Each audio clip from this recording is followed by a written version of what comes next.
That night, I was busy erasing pencil marks from my third grader's homework when Cole walked into the living room. He didn't ask if I'd had dinner. Didn't even glance at the kitchen still cluttered with the half-eaten pizza boxes he'd dropped off earlier. Instead, he slammed a stack of papers down on the table. Not the electric bill, not one of the endless real estate flyers he usually scattered around the house. Divorce papers. I stared at the blocky black print like it had just sprouted roots straight out of the table. My heart slowed, almost like my body knew my brain was going to need a few extra seconds to process what had just happened. "I want to end it here," Cole said flatly, leaning back in his chair like he'd just closed a sweet real estate deal. "I'm tired of a useless wife who spends all her time stuck in the kitchen. You know, some words make you want to scream. Some make you break down and sob. Me? I just stood there thinking, oh, that's rich, useless, yet somehow managed to pay your real estate school tuition for the first 5 years of your career. Guess that makes me an ATM that can cook." I didn't say it out loud, but the smirk on my face gave me away. Cole frowned, probably annoyed he wasn't getting the meltdown he was expecting. "You can't survive on your own. You need me to live. You'd never make it without me." Honestly, I was shocked. This was my husband, the same man who once swore I was his greatest support system. Now sitting there like some broker reading from a breakup script. And yet another part of me couldn't help but find it absurd. The way he was so convinced he was some eternal pillar. It almost made me laugh inside. Looking back, I probably should have seen it coming. For almost a year, Cole had completely switched up his style. He started wearing slim-fit dress shirts, shiny ties, and Italian shoes, polished so perfectly, I could practically see my reflection in them. This was the same guy who used to think old jeans and a t-shirt were enough for work. And now he looked like he stepped straight out of a Realtor of the Year magazine spread every morning. I remember one time my best friend Jenna watched him walk by and whispered, "Girl, run. A husband dressed like that is auditioning for the role of man with a secret." I just laughed it off, because at the time I thought he was simply focusing on his career. Who knew Jenna would turn out to be such a prophet? To be fair, I was never the type of wife who cared about chasing trends. As an elementary school teacher, I spent my days surrounded by construction paper, glue sticks, and kids fighting over crayons. I was used to wearing comfy cotton dresses and flats that made it easy to chase after them. Teaching taught me patience and simplicity. But it also, unintentionally, made me an easy target for someone desperate for the spotlight. Cole was the opposite. He started checking in at fancy rooftop bars for work, coming home late, his shirts carrying the scent of expensive cologne, and now the grand finale, a stack of divorce papers. I sat there, one hand still holding a red pen as I marked a 710 on a math test, the other trembling as it brushed against the papers. Honestly, it felt like I was both free-falling and watching a curtain finally rise on a long-hidden play. Then he kept talking. "I'm giving you a chance. I'm moving on with someone who knows their own worth. As for you, you'll have to learn to grow up, for once in your life." I bit my lip to keep from laughing. If you were in my shoes at that moment, what would you have done? Stayed silent like me, or thrown that stack of papers right in his face? Drop a comment. I'm genuinely curious. The irony is, the very moment I was called useless, I remembered a post I once read on Reddit. A woman shared how her husband left her for a younger mistress, convinced his wife would break down and beg. But in the end, it was him who came crawling back. Back then, I thought, this kind of drama only happens online. Turns out, now I'm the real-life version. That night, Cole didn't yell, didn't shout. He just tapped his pen against the table, waiting for me to sign like it was just another deal. But inside me, something else snapped awake. Bitter sarcasm. I didn't know exactly what I'd do next, but one thing was certain. I wasn't going to shatter, no matter how carefully he'd written the script. The next morning, while I was grading messy drawings of 5-legged cats for my students, my mind kept drifting back to the past few months, the cracks that, looking back, had been showing all along. Cole had taken up boxing, not the for-health kind, but the kind where a man suddenly casts himself as the star of his own self-produced action movie.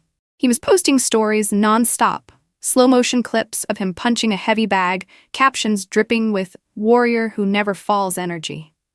And of course, all of it came with a parade of brand-new sneakers.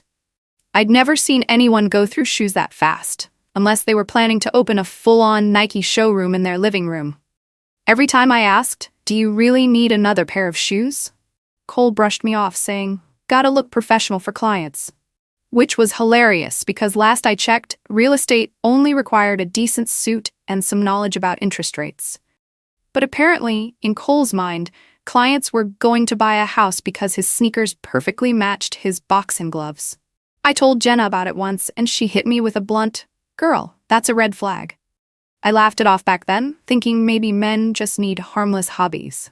Now, I'm convinced Jenna deserves an official prophet title.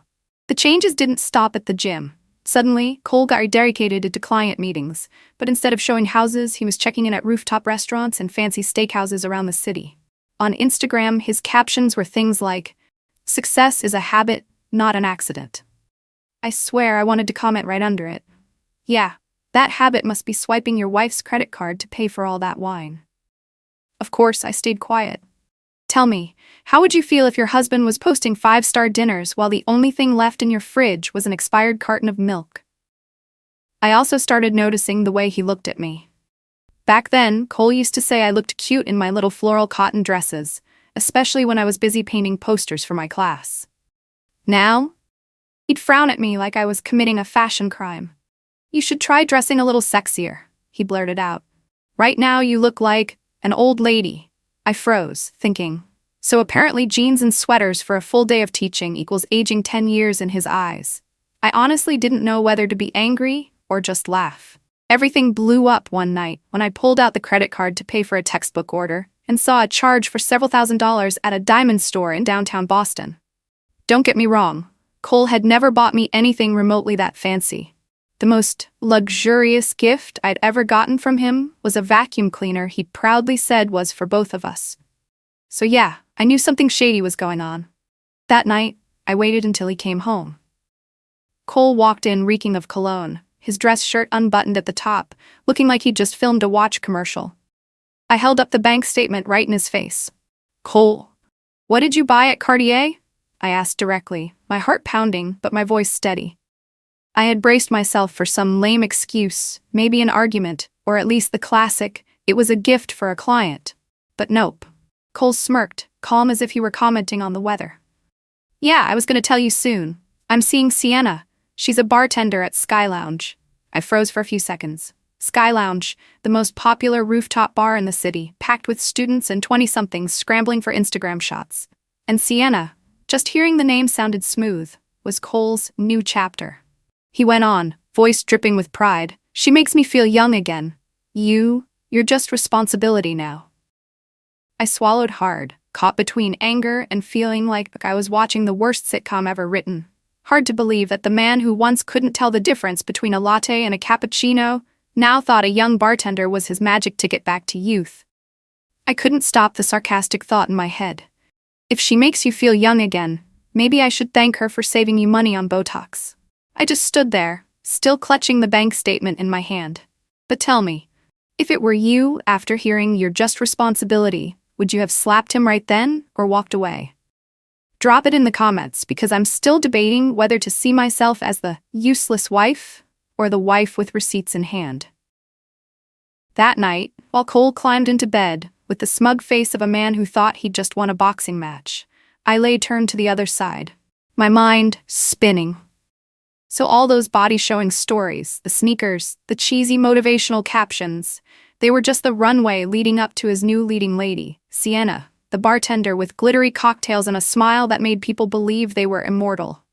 And me, I was still Harper, the elementary school teacher who'd just been officially downgraded to the category of responsibility wife. The thing is, Cole had never taught a single day in his life. He didn't understand that responsibility was the very thing that kept me standing in front of 30 screaming kids during arts and crafts hour. And if I could survive that, being called useless, trust me, was only the beginning of another kind of test. After the night Cole confessed about Sienna, I started seeing everything in our house through different eyes. The filing cabinet, in the corner of the living room, once just stuffed with insurance papers and receipts for school supplies, suddenly looked like a treasure chest of truth. I quietly logged into our joint account, my heart racing like I was committing a crime, even though I was literally just checking my own money. And then, the transactions popped up like flashing warning lights. Thousands of dollars funneled into shady e-wallets under coin names I'd never heard before. I've been teaching for 10 years, from the alphabet to fractions, and not once did I think I'd find myself cursing under my breath at something called Moondodge X. But that wasn't even the biggest shock.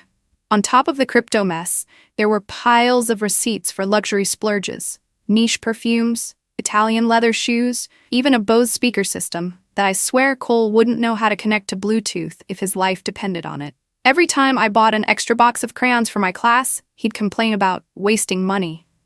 And now, he was throwing cash at meme coins and gifts for his bartender girlfriend.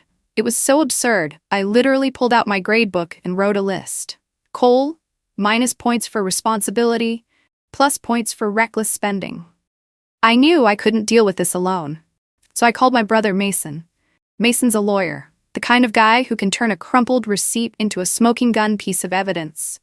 He walked into the apartment, took one look at the pile of papers on the table, and sighed.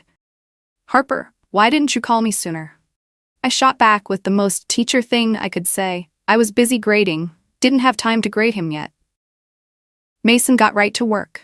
He showed me how to sort the receipts, set up a separate account, and cut off Cole's access. I followed his lead, typing every number into an Excel sheet.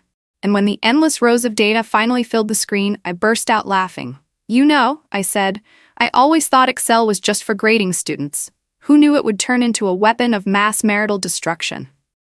Mason raised an eyebrow, then laughed too. While I was busy highlighting every shady expense, Cole was packing up. He dragged his suitcase down the stairs, stuffing it with all his shiny new toys. Pristine white sneakers, sealed bottles of cologne, and a Rolex that sparkled a little too perfectly. Later, I found out it was a knockoff from some sketchy site for wannabe high rollers. He left the apartment a mess, clothes scattered everywhere, fridge stocked with nothing but expired yogurt. I stood there, thinking, if a student left a classroom this messy, I'd make them write an apology essay. But since this was my soon-to-be ex-husband, I just crossed my arms and mentally noted, another point deducted. The first day after Cole left, my phone wouldn't stop buzzing. At first, the texts were dripping with arrogance. "You'll regret this. I'm giving you one last chance to keep me." He wrote them like I just missed out on a half-off mansion deal. I ignored them, kept entering numbers into my Excel sheet. By the third day, the messages had shifted into begging. "Harper, please talk to me, I'm lost. I know I messed up, but you have to help me." They read exactly like my students' last-minute essays for extra credit, just minus the punctuation. There were moments I almost picked up just to scream that I wasn't his shadow anymore. But then I remembered something my students always say. "Miss, silence is scarier than yelling." And this time, I let silence speak for me. Every time I looked at that Excel sheet, I had to laugh. For years, I'd carefully calculated grade averages for my students, and now here I was, grading my own marriage. And the final result was crystal clear. Cole had flunked himself. After days of silence, I realized I couldn't just lie there chewing on the humiliation Cole had handed me like some twisted second wedding gift. I needed to get up, not just to survive, but to prove I wasn't the useless wife he so proudly declared me to be. So, I took a job at a nonprofit that supports children. The pay wasn't much, but every time I heard a kid call out "Miss Harper" in that pure little voice, my heart felt warm again. Funny thing is, that job turned out to be the very first domino in the chain of karma that came crashing down on Cole. At a fundraising event, I happened to bump into an older gentleman. After a few polite exchanges, he asked for my last name, and then his eyes lit up. "Harper? Are you related to Cole, the real estate agent?" I thought to myself, oh great, here comes another person ready to gush about my amazing husband. But no. His expression shifted, and he lowered his voice like he was about to drop the hottest insider tip on Wall Street. He once handled a property file for me, and I caught that the paperwork had been altered.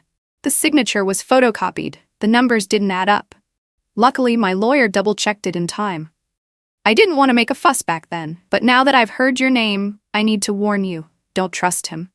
I just stood there, torn between wanting to thank the man and wanting to hand him a microphone so he could retell the story for the entire room to hear. I brought the story straight to Mason. He nodded, flipping through the stack of papers I'd been gathering for weeks, and said, "This is a gold mine." So we put together a full file and took it straight to mediation.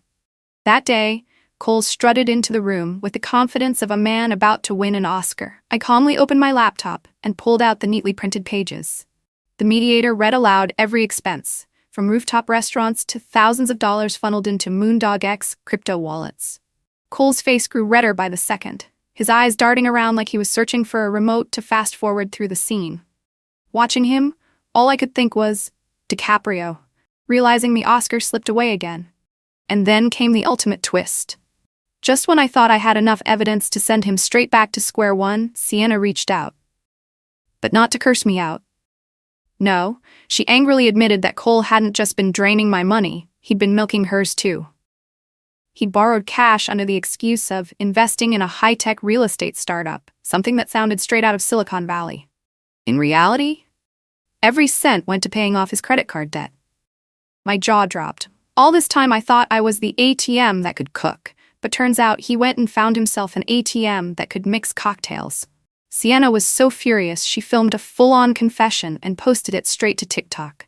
In the clip, she sat behind the bar, slammed her hand on the counter, and said, "He cheated on his wife, then scammed me too. He's not an entrepreneur, he's a man who lives off women." 90 seconds of pure dynamite, and it was enough to set the entire Boston community on fire. Comments flooded in. "Girl, dump him. Karma served on ice." Someone even stitched the video with a clip of Cole boxing, adding the caption, "Punches hard, but not hard enough to knock out his debt." I laughed until tears rolled down my face. From social media, the scandal spread to local news. A city outlet ran the headline, "Boston real estate agent accused of forging documents, scamming wife and girlfriend." Cole lost his job that very week. The company didn't even bother with a disciplinary meeting, just sent him a one-line email, "You are no longer a fit for our company culture." Translation, get out. When the news broke, Cole went from successful businessman to Uncle Meme overnight. I heard his former co-workers whispering behind his back. He didn't just sell houses, he sold trust too. My only regret was that no one recorded it so I could replay the scene like a Netflix series. But karma wasn't done yet. Cole had to sell the flashy red sports car he used to drive around town in with sunglasses on, like some kind of movie star. He listed it on Facebook Marketplace, but in the end, he had to slash the price to rock bottom before anyone would buy it. I can just picture him handing over the keys with a forced smile, then quietly ordering himself an Uber home. As a result, the luxury apartment Cole once flaunted all over Instagram was gone, replaced by a cheap Airbnb rental way out in the suburbs. I heard someone say the place had a communal washer that rattled like a war drum and a bathroom schedule that felt more like a college dorm. The man who once called himself the pillar of my life was now waiting in line for his turn to shower. Karma really does travel faster than Wi-Fi. Looking back, I feel both satisfied and amused. Sometimes I even ask myself, if Cole's life were a TV series, this season would definitely be called From Boxing Shoes to Airbnb. And the ultimate climax? His face during mediation, when every piece of evidence was laid out in black and white. I swear, that's the story I'll retell every time someone dares to call women useless. Cole once believed I couldn't survive on my own, but standing in that mediation room, calmly reading line by line from my Excel sheet, I realized the only useless thing here was his blind faith in himself. 6 months passed as quickly as a school semester. From that big house reeking of Cole's knockoff cologne, I moved into a cozy little apartment in the suburbs. The living room barely fit a sofa and a bookshelf, but I felt lighter than ever. I set up a small corner for painting. The passion Cole once stomped out with, "Art is pointless, it doesn't make money." Now I scatter watercolors, brushes, and paper all over the floor without guilt. Sometimes I even troll myself. If this is pointless, then I'll happily be pointless for the rest of my life. At my new job, I met Dylan, the finance guy at the nonprofit. He'd just gone through a divorce too, so we bonded over a strange little hobby, grading our ex's drama. On lunch breaks, we'd compare whose ex delivered the most Emmy-worthy line. Dylan said his ex once declared, "You'll regret leaving a perfect woman like me." I countered with, "My ex-husband called me useless." We looked at each other and burst out laughing. The funny thing was, the labels that once cut us down had now become punchlines we could joke about. While I was busy laughing, Cole's life just kept unraveling. Sienna left without a word. His friends cut ties to avoid the fallout, and even his own parents refused to let him crash at their place. I heard he ended up renting a room in some rundown shared house. And of course, like every classic loser, he texted me again. The same tired line. "You'll regret this." I just smirked. If a useless woman like me carried him on my back for 14 years, then I'm more than capable of carrying myself for the rest of my life. I didn't need to reply, because silence at that point was the sharpest form of sarcasm. Teaching still takes up most of my time, but now it feels different. Lighter. Freer. One afternoon, while I was helping the kids color rainbows, a little girl shyly handed me her messy drawing. Beneath the crooked house and wobbly sun were shaky words. "You are the best." I held the paper, and my throat tightened. All the insults, all the labels of useless I'd carried in the past seemed to dissolve right then. I realized my worth had never come from a man. It came from what I'd been planting all along. In my classroom, in my life, and in my own heart. And for the first time in years, I truly believed. I am enough. Even on my own. There are falls that make you think you've lost everything, but really they're just chances to step out lighter, freer, and minus one parasite on your back. I used to fear I wasn't good enough, until life itself showed me that freedom and peace are the most luxurious gifts of all. What about you? Have you ever had to clean house and clear a toxic person out of your life?